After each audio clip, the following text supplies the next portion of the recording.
Итак, дамы и господа, давненько мы с вами не виделись. Вы могли подумать то, что это будет видео про АСМР, и, возможно, мы будем ездить всякие вкусности. Но нет, сегодня я расскажу про то, как же происходил переезд спустя 3 месяца.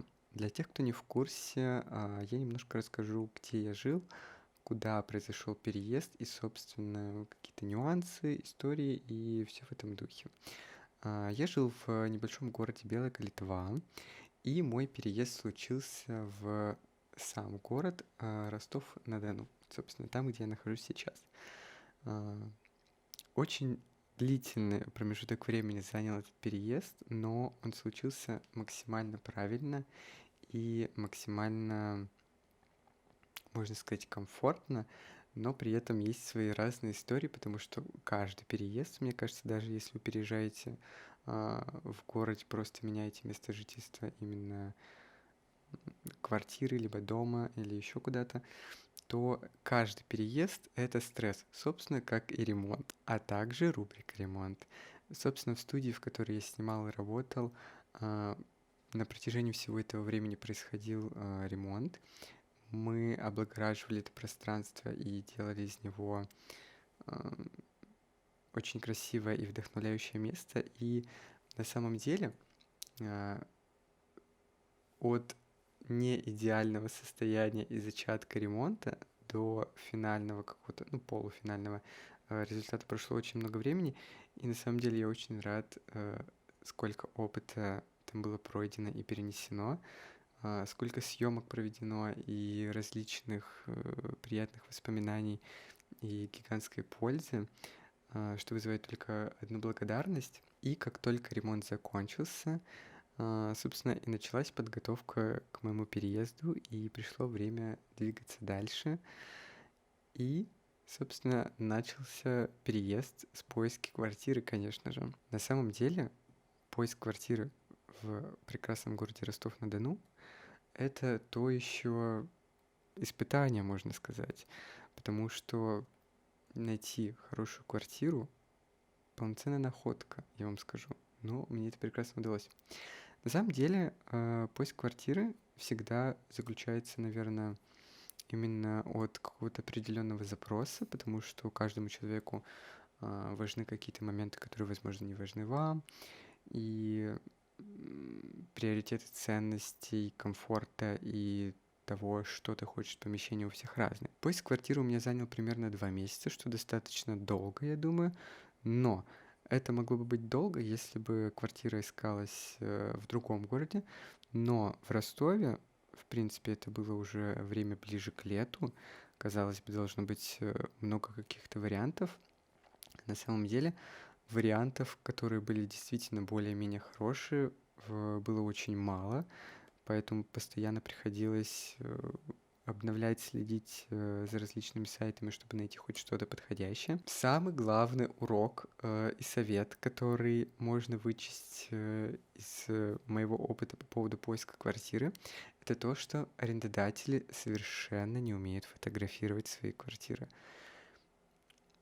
Просто каждый осмотр, на который мы ездили смотреть квартиру, будь то хорошая, будь то плохая, всегда она супер отличается от фотографий. Именно по, как сказать, даже не по пространству, когда, допустим, маленькую квартиру фотографируют на широкоугольную камеру, а, и кажется, что много пространства. Это всегда видно. Нет, вы приезжаете, допустим, на осмотр, а там ремонт, который был на фотографиях, допустим, 5-летней давности, а вы приезжаете, там совершенно другой новый ремонт, и у вас немножечко диссонанс. И всегда лучше смотреть на месте, больше ездить на осмотр и давать какие-то шансы именно квартирам. На самом деле с арендодателями можно открыть целую полноценную рубрику «Криповые байки», особенно когда а, хозяин квартиры очень настойчиво хотел, чтобы в ней жил именно я.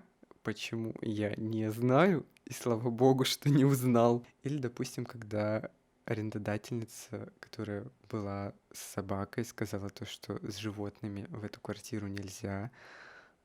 Немножечко диссонанс. Но в итоге мы нашли тот самый идеальный вариант, который мне подходит и который напоминает мне чем-то петербургскую атмосферу, потому что здесь есть открытый потрясающий балкон, который я очень люблю.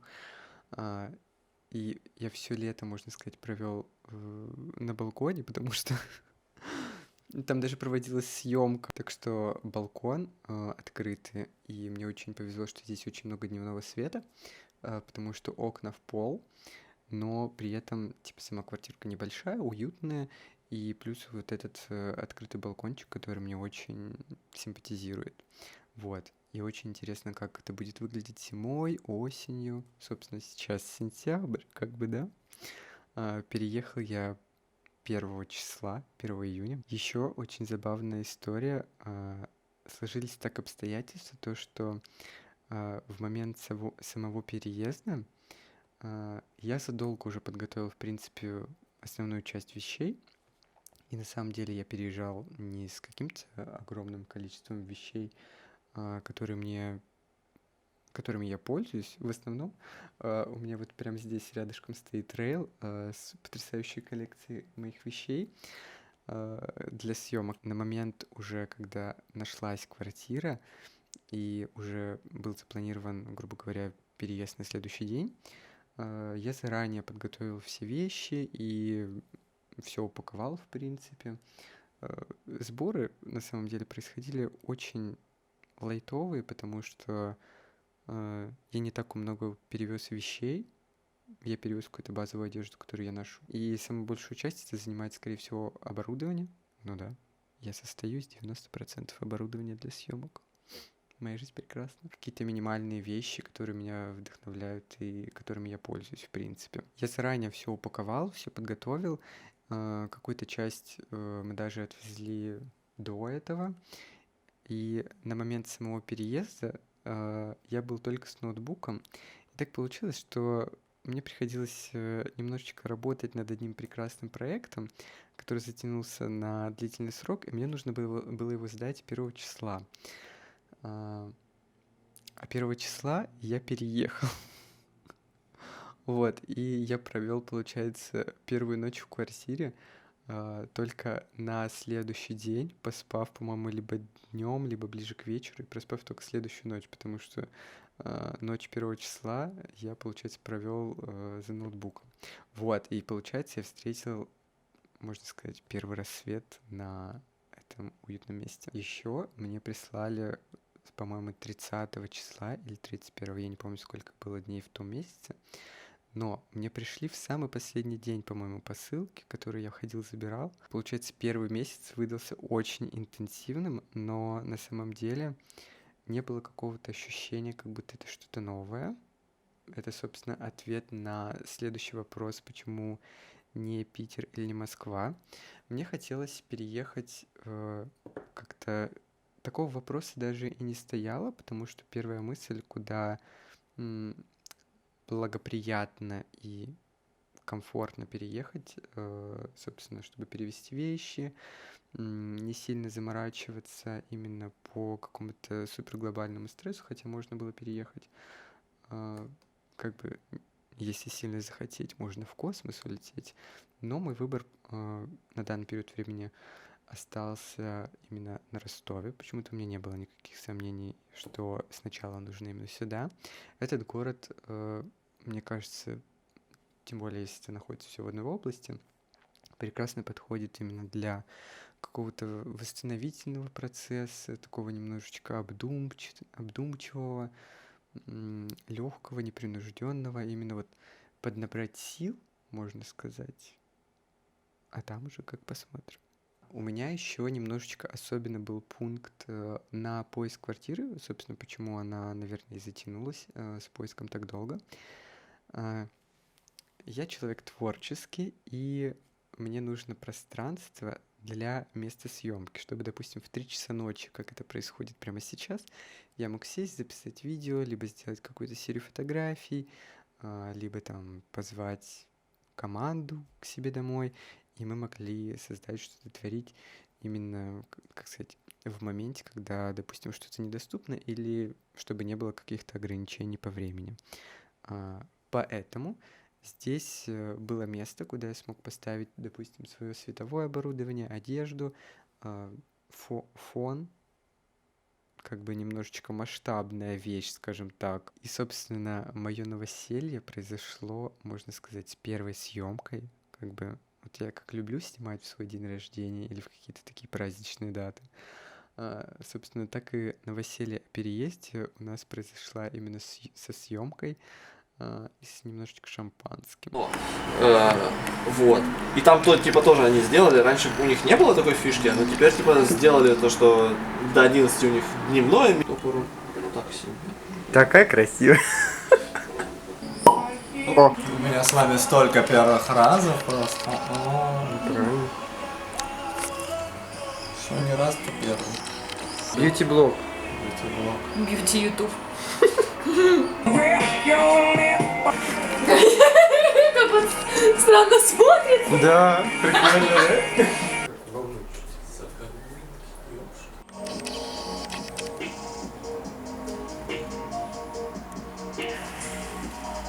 Вакс волос там попал.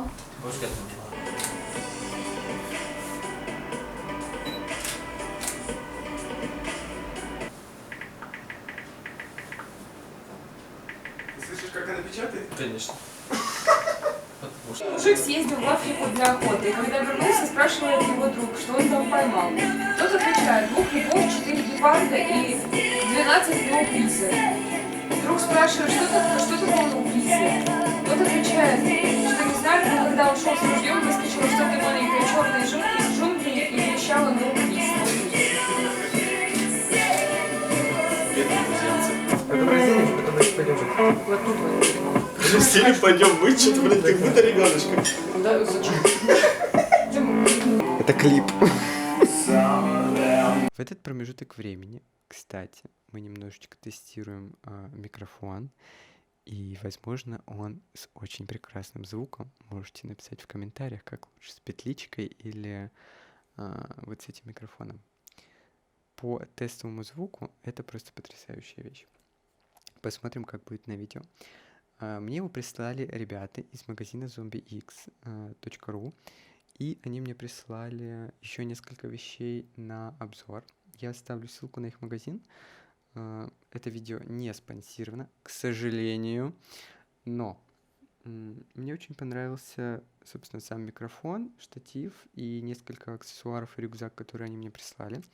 Поэтому можете ознакомиться с ребятами из России, у них очень классные поставки. Немножечко расскажу про творческие всякие проектики, которые, как мы все любим организовывать, собственно, происходит контент на данном канале. Во-первых, мы переехали с Патреона, потому что давайте не будем про февраль, конец, потому что без комментариев, конечно. Patreon не работает, поэтому мы переехали на Boosty. Там будут выходить и выходят, и уже есть эксклюзивные видео с каких-то съемок, также где я сижу, рассказываю. И там есть очень старое видео, где я рассказываю про свет. Оно, по-моему, идет час или 50 минут. Вот. Но оно очень старое, плохое качество, его бы переснять на самом деле по-хорошему. Но это много хорошей информации на тот промежуток времени, да и в принципе сейчас. Вот. Поэтому все ссылочки в описании. И это хороший повод поддержать канал. Вдруг выйдет АСМР. По поводу съемок.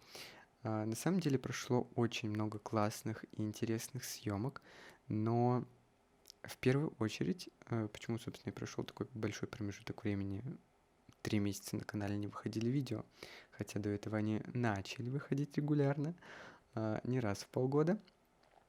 Это то, что мне хотелось немножечко завершить тему с переездом, и, собственно, поэтому я снимаю это прекрасное видео и рисую глаз на скетчбуке. У меня пополняется постепенно команда с людьми, которыми я работаю, поэтому съемок будет очень много, и, в принципе, которые уже отсняты, так что вас ждет очень много интересного материала. Собственно, вторая съемка прошла с человеком, который первый попал в мою команду и с которым мы уже постоянно работаем на какой-то основе. Это была съемка бьюти с моей прекрасной визажистой Анной. На самом деле у каждой истории есть своя определенная предыстория, длина, в которой может длиться полностью бесконечный промежуток времени.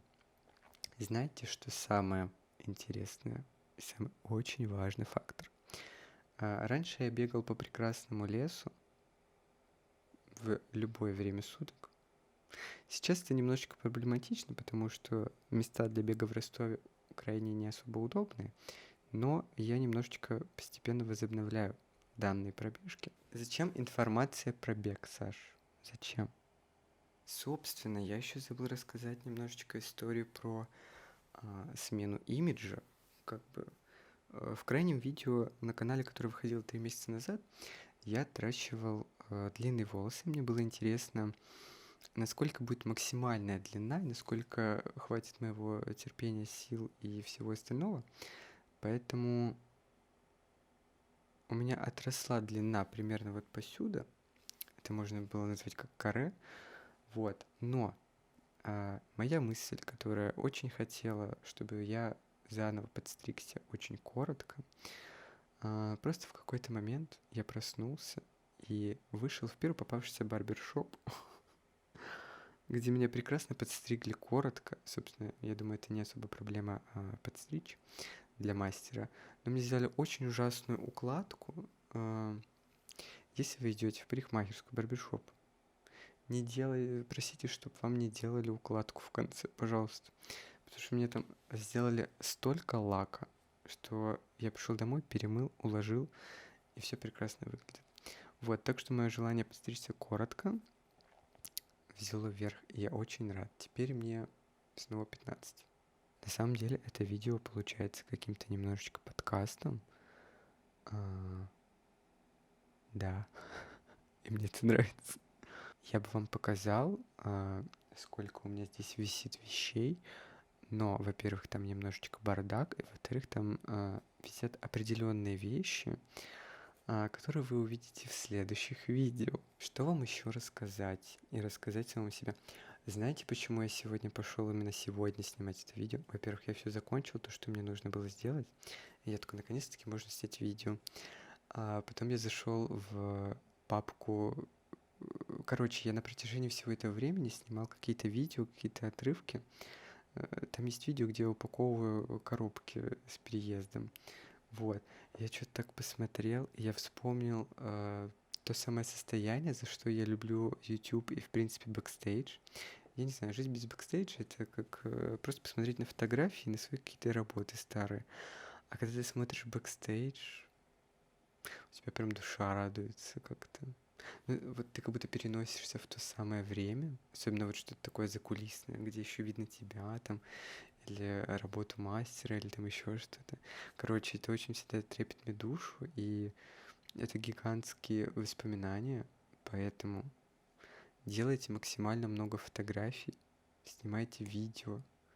Вы потом, когда это будете пересматривать, вы будете испытывать какие-то разные эмоции по типу... Вам, может быть, даже немножечко стыдно, но вы будете видеть немножко отличия и то, что вы не стоите на месте, можно сказать. Как личность, как профессионал, как еще что-то. Да и просто это приятная память. Пожалуйста, снимайте больше, творите больше. Запечатляйте моменты жизни больше. Я люблю составлять визуальные журналы. У меня моя лента — это просто, я не знаю, я просто обожаю. Вот я буду просто, мне важен каждый сантиметр и каждый миллиметр, чтобы это смотрелось то, как я себя позиционирую, как я чувствую. Даже не позиционирую, а именно чувствую. Потому что каждая работа — это самовыражение. Блин, я очень хочу поговорить с многими творческими людьми на тему творчества и, в принципе, искусства без души. Вот, искусство без души — это очень грустно на самом деле. А вот искусство, в которое вы выражаетесь и создаете, это прекрасно. По факту, любое то, что вы создаете, там есть ваша душа и самовыражение, но вы должны это понимать. За вот это вот время переезда и всего остального прошло действительно очень много разных и интересных съемок. Например, от каких-то бьюти-съемок, которые дали очень много знакомств и, в принципе, создания красоты и всего остального, так и была съемка с прекрасной Настей, с которой мы познакомились. И, собственно, это была съемка на балконе, на моем прекрасном. Вот. Просто мы так сконнектились с человеком, что, я не знаю, утаить эту тайну мне не хочется. Я хочу выложить поскорее фотографии, скорее всего, я сегодня их выложу. Да, 10 число сегодня. Вот, потому что mental breakdown.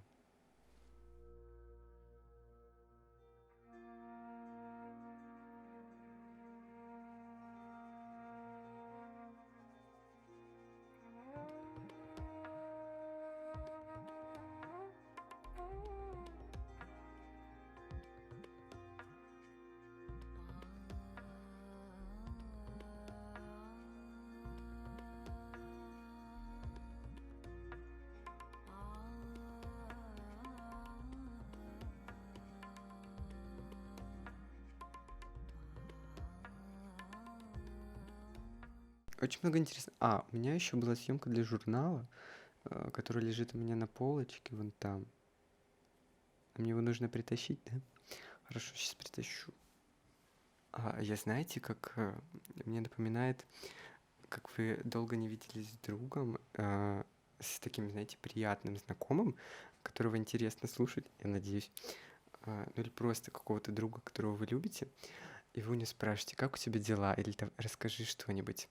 А у него настроение еще такое, чтобы что-нибудь рассказать, такие какие-нибудь там моментики. И вот этот друг, это просто я. Просто смотрите. О, АСМР. Мы делали прекрасную, красивую съемку Ксении. И эту съемочку они опубликовали в журнале. Мы снимали для ее разворота салона. Да, я же говорил, не видели. Вот, но вы можете зайти посмотреть сторис и увидеть прекрасные фотографии тоже. Вот, но я надеюсь, что я их тоже выложу. Собственно, что вам еще рассказать? Вот почему очень важно сохранять всякие моменты, потому что спустя время ты немножечко все забываешь, и ты не можешь вспомнить условно всю свою жизнь или какой-то промежуток времени ежесекундно, ежемоментно. А я сценарий к видео не пишу, потому что я когда сажусь, меня иногда начинает пропирать, и я рассказываю что-то сам себе, и вот просто у меня идет мыслительный процесс, мне нужно подкасты записывать. Спасибо за просмотр. Вас ожидает, и меня ожидает публикация новых интересных работ, которые будут выходить в видео на канале, в остальных социальных сетях, где вы сможете меня найти. Также не забывайте про Boosty, там есть эксклюзивный контент, вот, и это прекрасная возможность поддержать канал. Все ссылочки в описании. Вот, поэтому спасибо за просмотр, спасибо, кто поддерживает на Boosty. И я так скучал по Ютубу, вы не представляете. Так прекрасно. Поэтому всем спасибо за просмотр, и мы встретимся с вами в новых роликах. Это так лампово и уютно получилось, мне кажется.